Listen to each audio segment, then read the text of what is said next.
Here's a theory. Is Obi-Wan responsible for the rise of the Sith?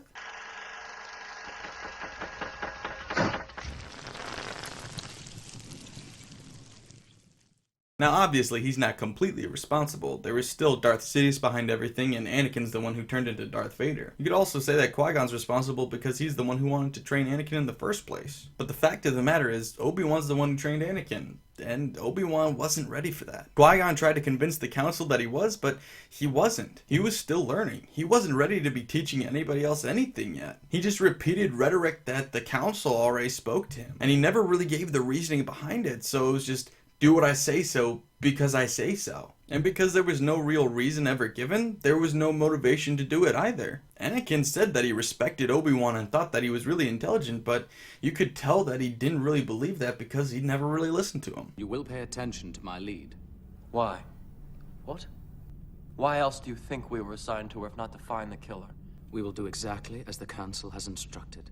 When Sidious came along, he gave reasons and logical explanations of the beliefs that he had, and so it sounded much more appealing than just following rules for the sake of following rules. I know there are things about the Force that they're not telling me. They don't trust you, Anakin. They see your future. They know your power will be too strong to control. You must break through the fog of lies the Jedi have created around you. All Obi-Wan ever did was repeat catchphrases to Anakin without ever giving him the actual meaning or reasoning behind it. All Anakin knew was that there were these strict rules and he was afraid to do anything outside of the rules, or at least let anybody know that he did. If Obi-Wan had ever explained anything to Anakin, he would have been able to refute everything that Darth Sidious said to him when he said it. Remember back to your early teachings.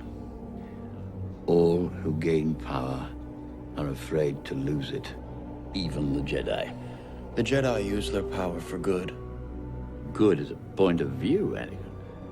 The Sith and the Jedi are similar in almost every way, including their quest for greater power. The Sith rely on their passion for their strength.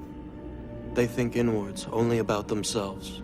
And the Jedi don't. So instead of there being a bond of mutual respect between the two, Anakin was just afraid of the wrath and the judgment of both his master and the council. He didn't feel comfortable admitting anything to them. So then he was just driven farther away from them every time he decided to do something that he knew they wouldn't agree with. Like, why isn't he allowed to fall in love? There's no reason given. If Obi-Wan really understood his teaching, then he would have been able to teach more correctly himself. Instead of saying things like, Only a Sith deals in absolutes. that statement contradicts itself. Not to mention, it completely contradicts when Yoda said, Do or do not. There is no try. but Obi-Wan obviously doesn't fully comprehend his teaching, or he wouldn't say things like that. That just don't make sense. This also brings into question the Jedi's teachings in general. The fact that they teach that passions are a bad thing because it can lead to hurt and hate. And that is true that jealousy and hate can come out of being passionate, but so can good things such as compassion and love. Wouldn't it be smarter and more productive to teach the Jedi how to control and channel their passions rather than just hide them away completely? This is shown perfectly by Luke Skywalker in episode 6 when he uses his anger to defeat Darth Vader, but then uses his composure not to kill him. It's using both sides of it. It's channeling the passion, not concealing it entirely. It's choosing to use the passions for good rather than evil, not pretending that they don't exist and ignoring them entirely. In episode 1, Obi-Wan channeled his passion to kill Darth Maul, yet he didn't seem to be fine with teaching that to Anakin. So instead, Anakin just suppressed it until he couldn't control it anymore, and then became reckless and dangerous. So the Jedi very well might have had a good reasoning behind their practices,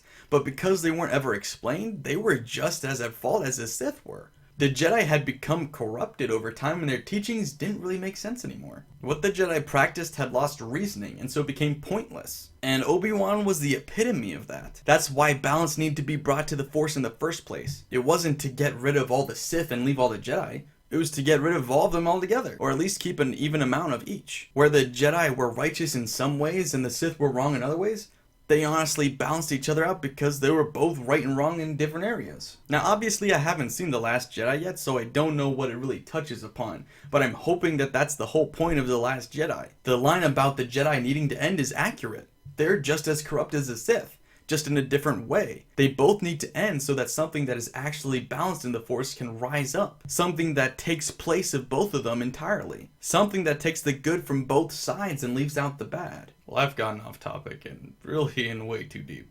None of it's really been confirmed or denied by anybody. After all, this is just a movie theory. What do you guys think? From my point of view, the Jedi are evil! I'm Simon from Simon's Rants, and that was my rant for today.